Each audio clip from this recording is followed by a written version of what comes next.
Bonjour à toutes et à tous, bienvenue pour cette vidéo qui va être consacrée au monitoring de Kubernetes dans Azure et plus particulièrement à la partie Container Insight.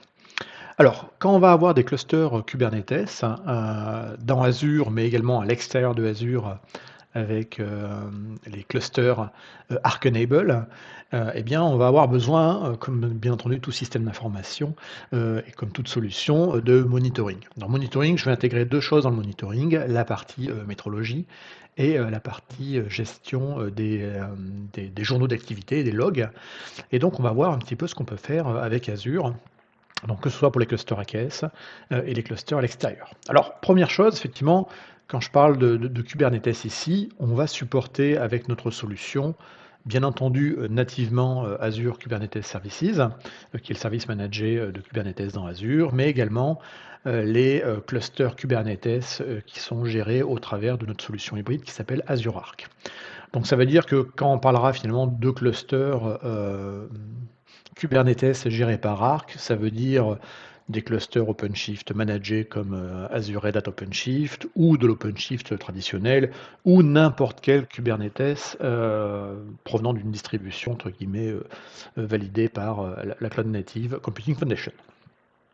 Donc première bonne nouvelle déjà, c'est que ça va concerner du coup, on va dire la plupart des clusters Kubernetes. Alors, on va parler ici d'une solution effectivement qui s'appelle Azure Container Insight, une solution qu'on va activer sur les objets Azure, que ce soit AKS ou les clusters Arc Enable. Et donc pour activer cette fonctionnalité-là, eh bien, on va activer une fonction qui s'appelle Container Insight. Et Container Insight, en fait, comme je l'ai dit, peut s'appliquer effectivement à des clusters AKS, à des clusters Arc.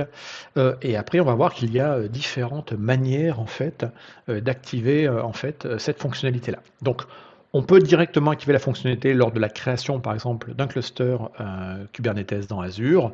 On peut le faire également a posteriori. Donc, on va pouvoir faire ça de manière relativement interactive et visuelle à travers le portail d'Azure. Donc option numéro 1, eh bien, vous êtes dans la partie Azure Monitor et dans ce cas-là, dans Azure Monitor, vous allez simplement venir ici sur la partie Containers et là ensuite vous allez activer tout cela. Donc on va voir qu'effectivement on va passer par l'association avec un puits de log Analytics.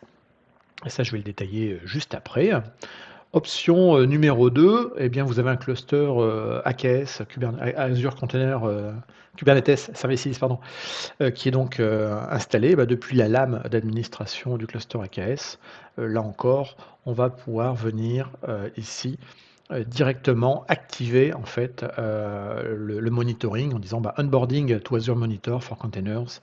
On sélectionne son puits de log et on active et toute l'installation sera complètement automatisée. On peut bien entendu utiliser la CLI d'Azure, lors de la création ou a posteriori sur un cluster Kubernetes existant type AKS.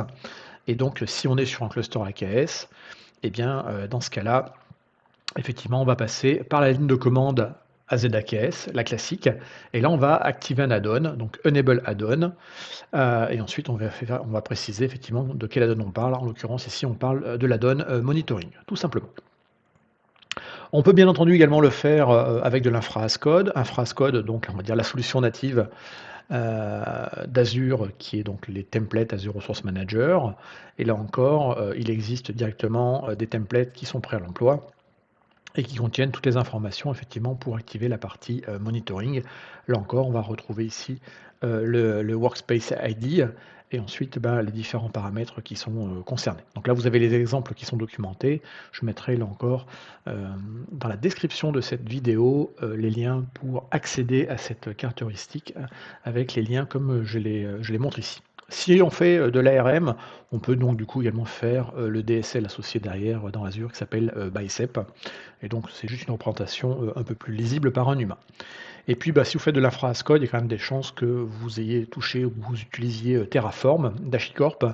Et là encore, sur la création d'un cluster Kubernetes, eh bien, il existe effectivement un add-on. Et donc l'add-on s'appelle OMS Agent pour être plus précis. Donc Quand vous allez activer, quand vous allez décrire votre cluster AKS, la ressource cluster AKS dans Terraform, eh bien, vous irez sur la partie Add-on Profile et ici, vous choisirez la partie OMS et c'est celle qui sera utilisée pour effectivement installer les agents qui serviront au monitoring. Alors au passage, comme il y a besoin également d'activer d'autres choses, on vous détaille, on vous renvoie sur la documentation ici. Vous aurez probablement activé également la partie solution du côté du Workspace Log Analytics. Dernière chose importante, la partie airbag, on en parlera tout à l'heure, on va travailler ici avec un puits de log, Log Analytics Workspace, entre autres.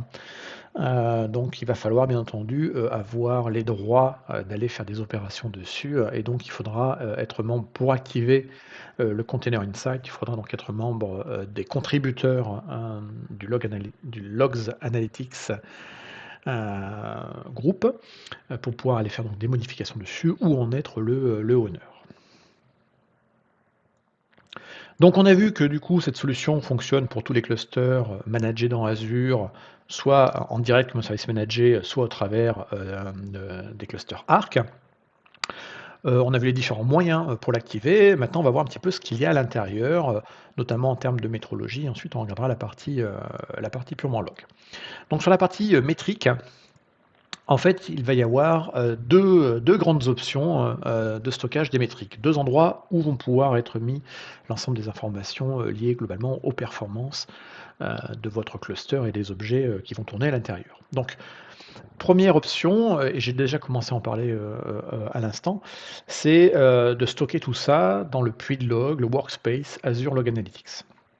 Donc là, c'est un stockage de type, effectivement, on va stocker les métriques comme des enregistrements de bases de données, parce que finalement, le workspace n'est qu'une base de données, hein, et on va également stocker tous les événements. Donc, on est donc sur un stockage de type base de données, donc ça veut dire qu'il y a des tables derrière, et donc il y aura, pour la partie métrique, purement métrique, il y aura des tables liées aux performances, et bien entendu, pour la partie log que je vous montrais tout à l'heure, il y aura des tables liées au log. Donc sur les tables liées aux métriques, il y a la table perf, et puis il y a également une table qui s'appelle Insight Metrics.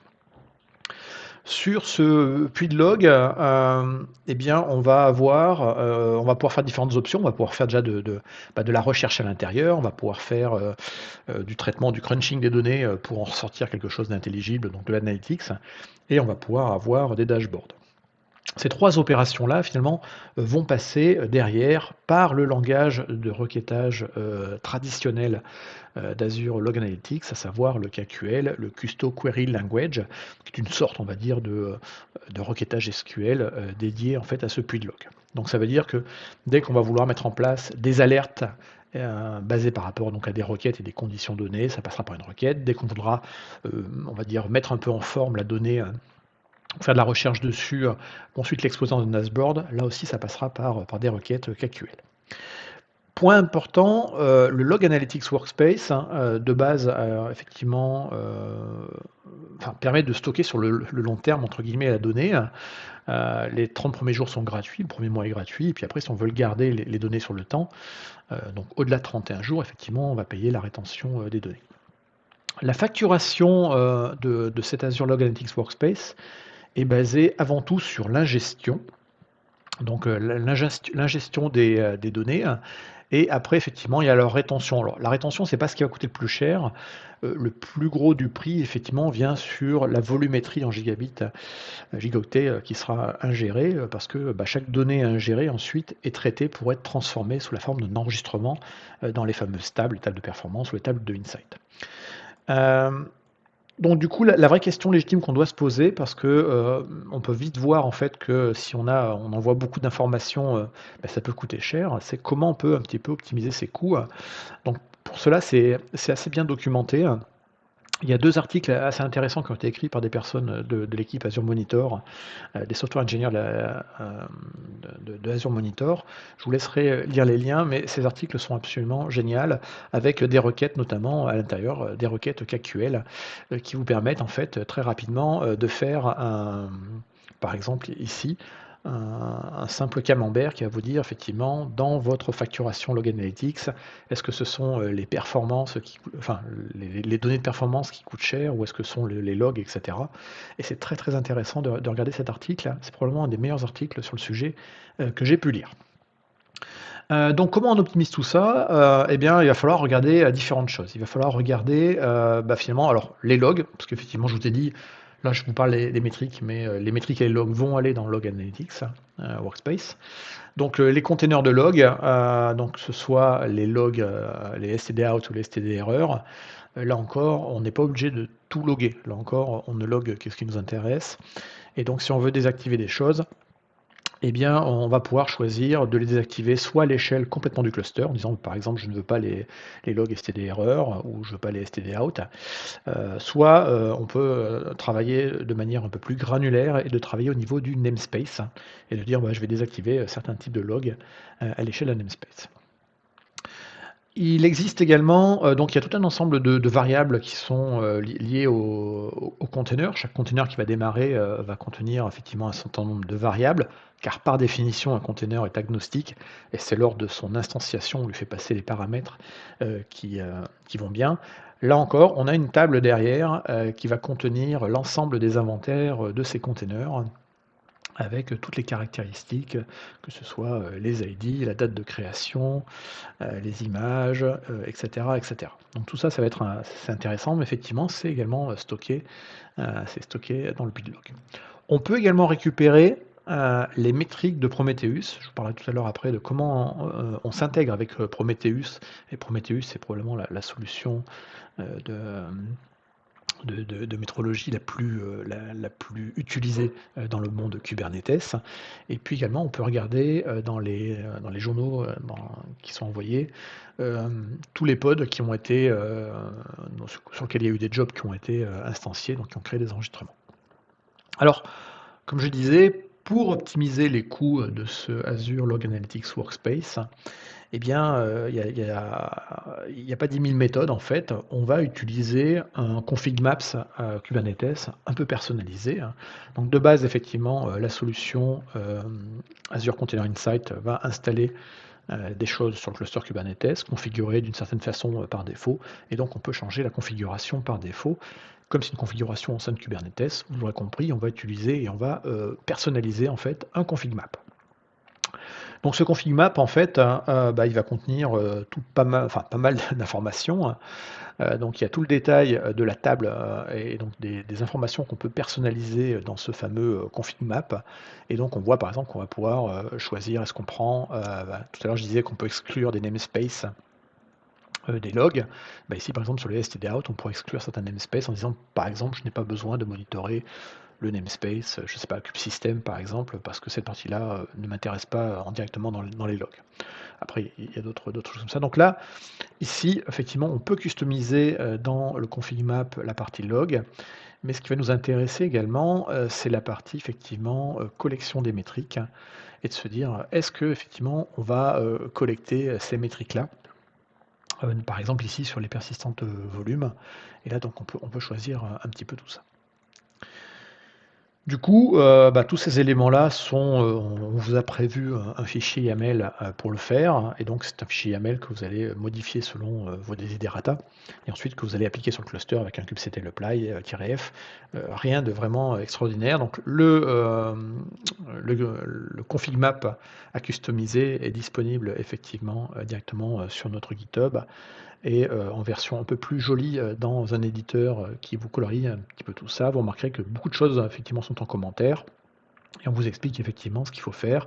On vous dit par exemple si cette config map n'est pas définie, la valeur par défaut est true. Donc là par exemple c'est activé mais je peux le changer.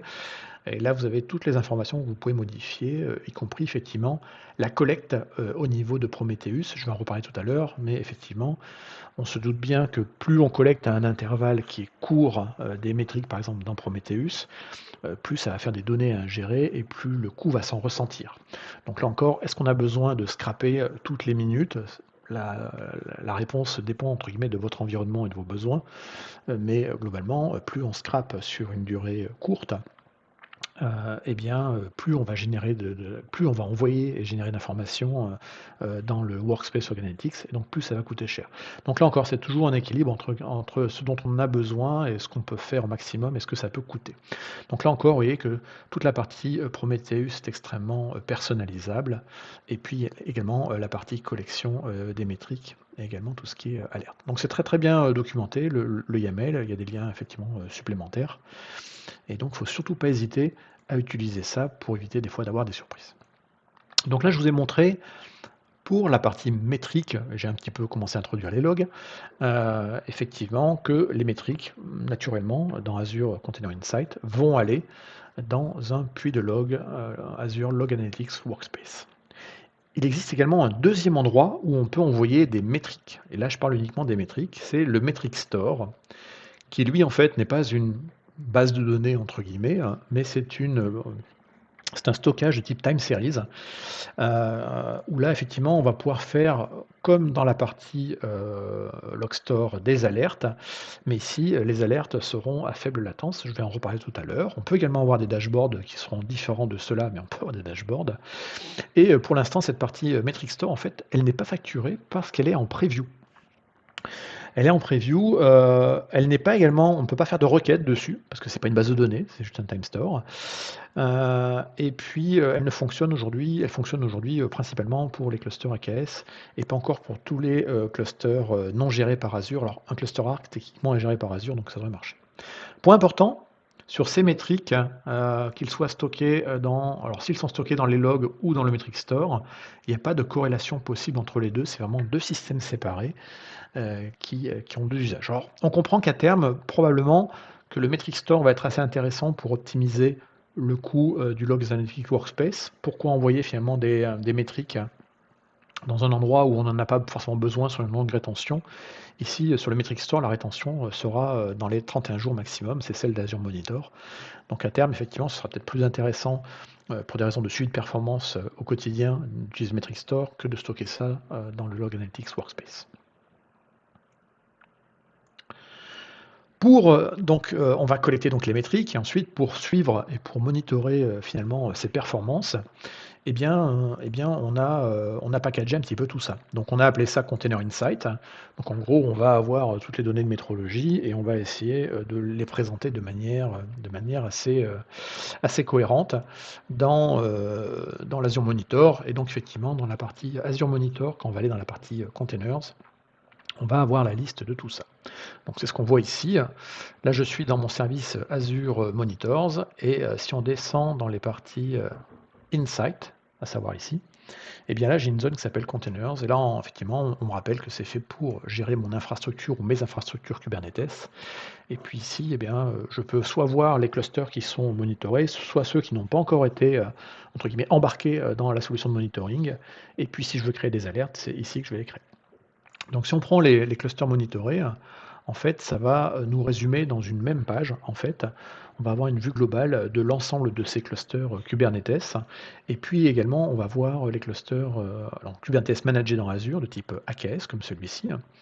Et puis, on va également voir les clusters Arc, comme ceci ici. Ils sont matérialisés avec un petit visuel un peu différent. Il y a une sorte de disque bleu azur derrière. Voilà. Donc, quand vous n'avez pas d'informations ici, c'est simplement que les clusters n'envoient pas de données et que donc du coup, il ne peut pas traiter tout ça. Donc là, il me dit ici, par exemple, que j'ai 10 clusters, que j'en ai un qui a un warning, il y en a 5 où il ne sait pas les états, parce qu'en fait, ils ne sont pas remontés de données, j'en ai 2 qui sont en bonne santé, et j'en ai 2 qui ne sont pas monitorés. Donc si on regarde le warning ici, là, je vois par exemple ici que, très facilement, que j'ai un de mes 3 nœuds en fait qui a un souci. Donc ça méritera d'aller jeter un œil. Et puis sinon, si on regarde mes applicatifs en tant que tels, mes pods système vont bien, mes user pods vont bien. Et là, vraiment, c'est un point de départ. Ce point de départ, en fait, l'idée après, c'est de faire un drill down, de pouvoir dire, je vais directement cliquer ici. Et ensuite arriver vraiment sur la partie Insight et là commencer finalement à voir le résumé de mes performances sur les différents sous-systèmes, la partie CPU, la partie mémoire, la partie, nombre de nœuds, derrière. Donc là, en fait, j'ai eu le warning simplement parce qu'en fait, j'ai eu, un auto-scaling. Donc là, il m'a rajouté un nœud ici, je suis passé de 2 à 3, puis là, finalement, il n'y en avait pas besoin, donc il est redescendu à 2, ce qui expliquait le warning en disant: «Bah, j'ai vu 3 nœuds et maintenant il n'y en a pas 3 nœuds». Voilà, et là, je suis sur un time range des 6 dernières heures. Donc cet Azure, ce monitoring, du performance, va nous permettre du coup dans une même interface de voir pour un cluster donné, donc les premières choses que j'ai commencé à vous montrer, c'est-à-dire à savoir, l'utilisation, des CPU globalement à l'échelle du cluster, la mémoire, le nombre de nœuds et le nombre de pods qui sont actifs. Donc ça, c'est assez intéressant finalement. En une seule vue, on est capable de résumer, finalement un petit peu l'état de son cluster. Alors si je remontais ici par exemple sur la dernière demi-heure, ça fera des graphes un peu mieux. Et donc là, on voit effectivement que mon cluster ici ne travaille pas beaucoup en termes de CPU, assez peu en termes de mémoire, que mon nombre de pods a un peu baissé et qu'effectivement mon nombre de nœuds, a également, baissé. Du coup, j'avais un nœud ici qui n'était plus disponible par rapport à ma liste. On peut aller plus loin, on peut descendre en fait après de manière assez granulaire à l'intérieur. On va pouvoir voir un peu plus le détail sur les nodes. Donc les nodes, bah, ici on va explorer les différents nodes du cluster. Et donc voir, bah, depuis combien de temps le cluster a démarré, on va dire la pression, par rapport, ici alors ici on est sur le CPU en midi-cœur, donc on voit qu'ici finalement c'est la pression est relativement faible. On pourrait regarder la partie mémoire, alors que ce soit les working sets ou les memory RSS. Et puis après, ben, on va pouvoir, l'intérêt c'est d'au-delà du nœud, de pouvoir descendre après, de faire un drill down et de descendre dans les déploiements, jusqu'à arriver après aux objets directement, les containers au sein des pods. Donc les contrôleurs vont vous permettre de voir, les stateful sets, les daemon sets, les deployments, les replica sets. Et puis, ben, au sein de ces deployments, d'aller voir les containers et donc de voir les containers directement dans le Metric Explorer. Donc si je reprends ici, je pourrais aller voir effectivement mes contrôleurs. Là, il va me montrer, comme je vous l'ai dit, un replica set, stateful set, deployment et daemon set. Donc là, par exemple, ici sur la partie Azure Defender, j'ai des daemon sets. Je vois que j'en ai 3. Je peux aller voir le détail derrière. Donc là, effectivement, j'ai 3 daemon sets. Et au total, à l'intérieur, eh bien, j'ai 9 containers. Je rappelle que dans un pod, on peut avoir plusieurs containers. Si je voulais regarder après le détail, je pourrais alors hop, soit ouvrir ici effectivement ce daemon set et avoir le détail de l'ensemble des. Donc ici, je vois que j'ai trois daemon sets et à l'intérieur, dans ces daemon sets, effectivement, j'ai 9 containers et les 9 containers, en fait, sont ici. Donc vous voyez que j'en ai 3 dans ce premier pod, j'en ai 3 dans ce deuxième pod et j'en ai 3 dans ce troisième pod. Donc là, j'ai tout le détail et ensuite, bah, effectivement, je peux descendre directement à l'échelle des containers et voire même faire de la recherche. Si je veux les containers qui sont liés à Defender, eh bien j'ai la liste ici. Et là, je suis capable d'identifier rapidement ceux qui sont, entre guillemets, qui ont une certaine pression. Enfin, pour l'instant, c'est vert, ça pourrait être orange, ça pourrait être rouge si on était un petit peu au-delà des limites. Voilà. On va pouvoir voir les métriques également dans le Metric Explorer. Donc là, c'est ce qu'on vient de voir. Le nombre de, donc le métrique, je vous ai montré ici dans la partie, dans la lame AKS. On peut également aller voir sur un cluster donné. Donc on va prendre ici le cluster. On était dans la partie Insight. On peut également aller dans la partie métrique. Donc c'est ça ce que j'appelle le Metric Explorer. Et le Metric Explorer, lui, va aller chercher effectivement les données dans le Metric Store, donc la fameuse time series. Et donc là, ce qu'on a vu dans le Insight ici provient directement en fait du Log Analytics Workspace. La partie métrique vient vraiment du Metric Store d'Azure Monitor. Et là, effectivement, on va pouvoir choisir des choses. Choisir par exemple ici les containers et puis voir les différents graphes en fonction de ce qu'on a derrière. Après, on peut avoir les counts et puis on a les informations. Voilà. Donc ici, la granularité est un peu plus faible aujourd'hui. Il y a moins d'informations que effectivement ce qu'on peut avoir stocké dans la partie Insight. Par contre, les informations qui sont ici sont assez intéressantes parce que dessus, effectivement, on peut faire des alertes et donc sur ces alertes, eh bien, on va avoir une réactivité qui sera plus intéressante que sur la partie, log. Donc ici, pour l'instant, effectivement, mon cluster a démarré juste avant ma vidéo, donc j'ai pas beaucoup d'informations. C'est pour ça qu'ici j'ai des petits pointillés.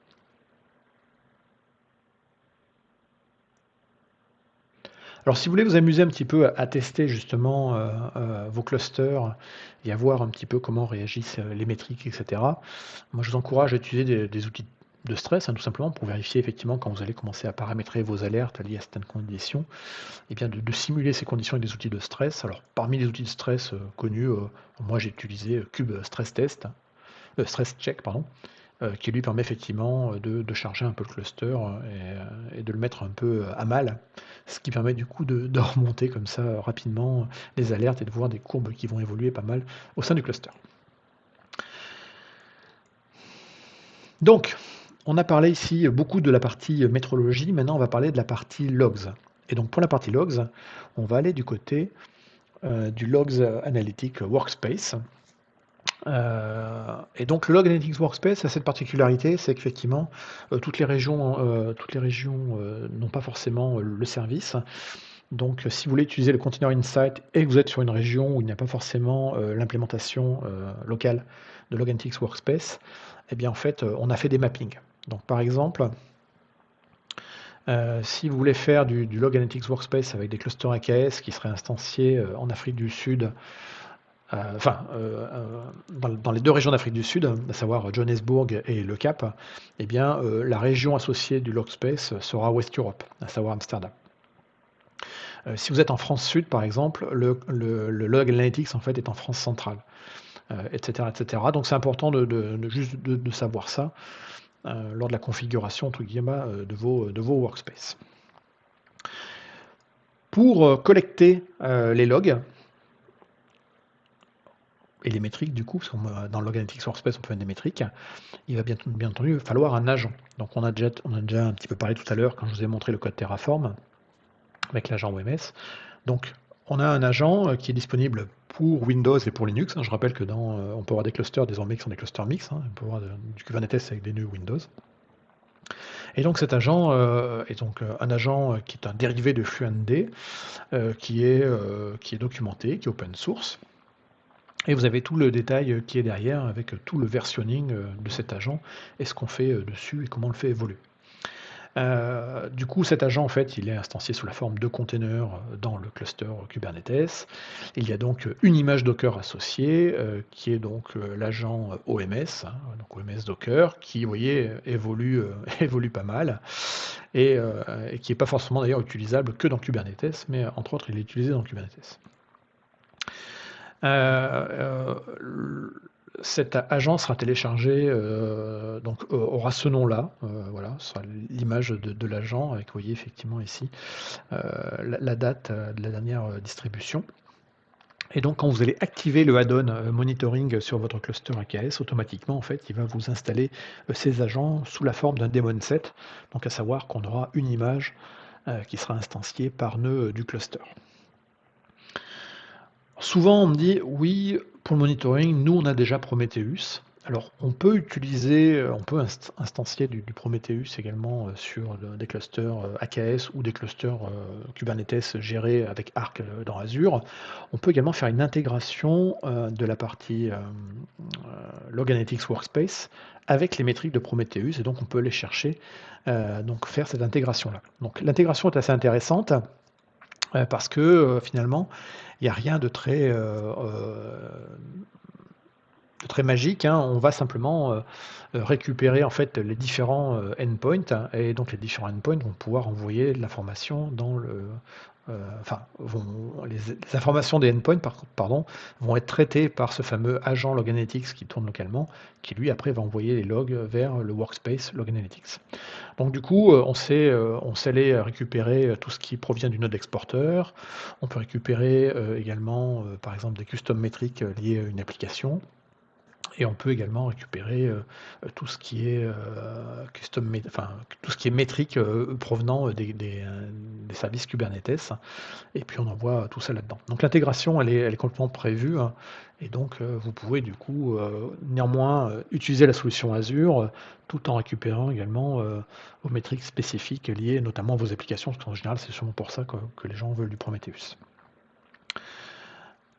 Hop.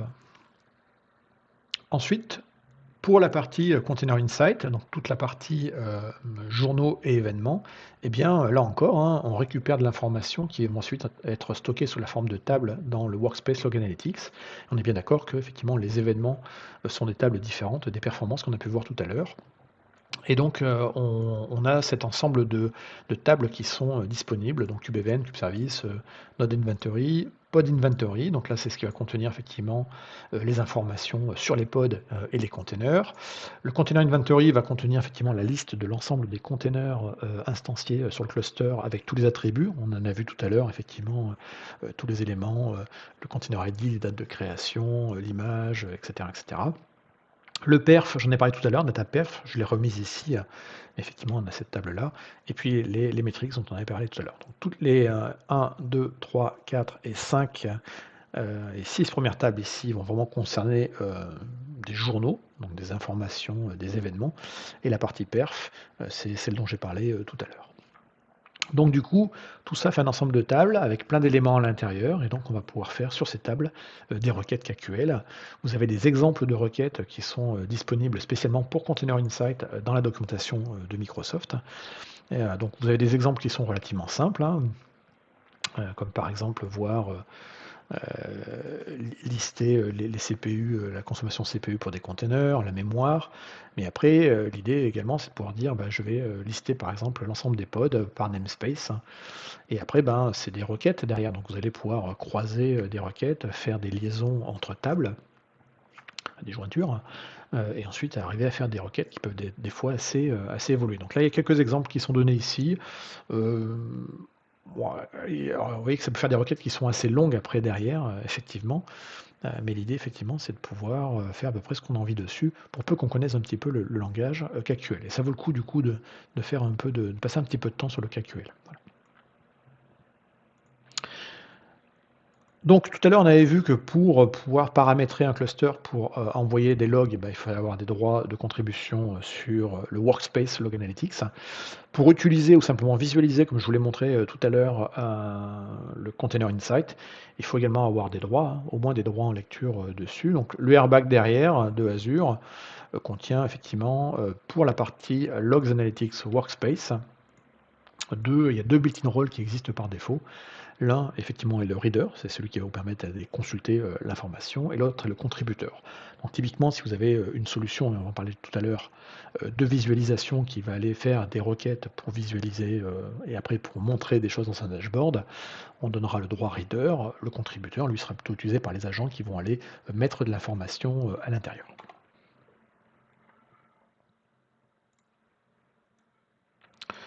Du coup, pour la partie alerte, avec cet Azure Monitor for Containers, eh bien, vous aurez compris que du fait qu'on a deux endroits où stocker de l'information, on va avoir deux types d'alertes.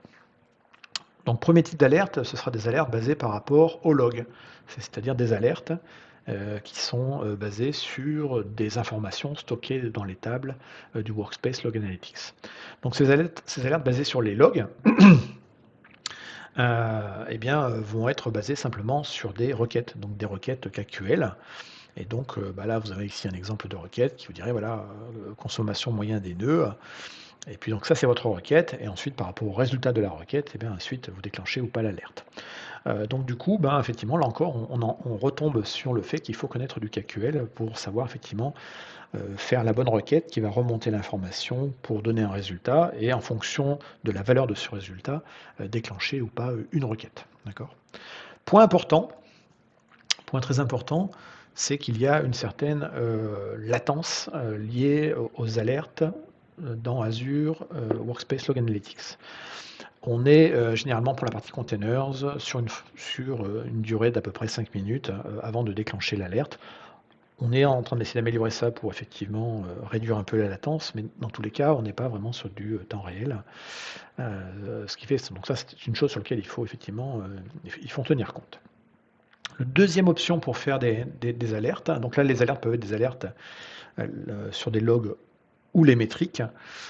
Du coup, sur les métriques, il y a, l'option d'utiliser désormais le métrique, base alert qui est en preview et qui lui va être basé sur les données stockées dans la time store value table, store pardon, donc qui est en gros la partie métrique qui est en preview. Et là, pour le coup, effectivement, on va pouvoir créer des alertes qui seront sur sur ce stockage de type time series. Et là, on aura, des alertes qui seront à faible latence parce qu'effectivement, la solution de requêtage, il n'y a pas à faire l'ingestion des données, la mettre dans les tables et ensuite pouvoir faire des requêtes dessus. Là, pour le coup, le requêtage va être beaucoup plus rapide, et donc la mécanique, elle est complètement intégrée ici parce que c'est la mécanique d'alerting, en fait, directement qu'on a de base dans Azure Monitor. Là encore, ce paramétrage-là, parce qu'on est dans du monde Kubernetes, va se faire, par, des config maps. Et donc là encore, effectivement, vous allez avoir, le détail derrière pour configurer tout ça et on vous explique de faire un config map et d'aller mettre ces éléments-là, pour, configurer et ensuite vous appliquez votre config map sur votre agent de monitoring, tout simplement. Pour terminer, il est difficile, de parler de monitoring, sans parler, de jolis dashboards ou d'intégration avec des solutions tierces. La plus connue probablement quand on parle du monde, Kubernetes, souvent qu'on va entendre parler, c'est de Grafana, d'accord, hein? Donc je rappelle que Grafana est, une solution, de Grafana Labs qui peut exister en open source et qu'on peut déployer sous différentes formes. Donc le serveur Grafana, peut être installé sous la forme, effectivement, d'une machine virtuelle. Elle peut être déployée sous la forme, d'un container. Elle peut être déployée, sous la forme, d'un service cloud, donc hébergé chez Grafana ou prochainement, dans Azure. Et donc à partir de là, effectivement, l'intérêt c'est de se dire, bah, si j'ai déjà en fait mis en place des solutions de dashboarding, basées, sur Grafana, peut-être que j'ai envie de prendre, l'ensemble effectivement, de ma métrologie ou de mes événements et de faire là encore des dashboards qui sont toujours dans le même outil. Donc là, la bonne nouvelle, c'est que cette intégration à Grafana, elle existe depuis un certain temps et on a une intégration effectivement avec Azure Monitor. Il existe un data source, donc je rappelle qu'un data source, c'est le connecteur entre une source de données et Grafana. Et Grafana, dans les dashboards, va aller consommer des données provenant des data sources. Donc il y a un data source Azure Monitor qui existe, qui est public, qui est maintenu. Et donc, c'est sur celui-ci en fait, où on va pouvoir, à partir de ce data source, aller chercher des informations à la fois, dans dans la time series, dans le time series store, donc la partie purement métrique, également dans Azure, dans Log Workspace et puis également dans App Insight. Donc pour accéder, pour configurer ce data source, il va falloir donner des informations relativement classiques, à savoir, un service principal qui du coup, on va pouvoir lui donner des droits, de lecture, sur les logs, donc d'où le reader de tout à l'heure. Et donc vous avez toute l'information ici, détaillée, pour installer tout ça. Du coup, il y a déjà des gens qui ont fait des dashboards, pour aller par exemple voir les métriques d'AKS, donc il y a 2 dashboards au moins disponibles, heu, existants, donc ça peut ressembler à ça ou encore à ça, voilà. Donc là, vous avez quelques exemples de dashboard. Alors celui-ci, il n'est pas très, très connu. Celui-ci est plus connu, il a été fait, historiquement par les équipes d'Azure. Il a été téléchargé, presque 1 million de fois. C'est plutôt un bon signe et donc il vous permet d'avoir une vue comme ça de votre cluster, géré dans Azure. Voilà, là encore, ça peut servir de base après pour personnaliser, vos propres dashboards, derrière.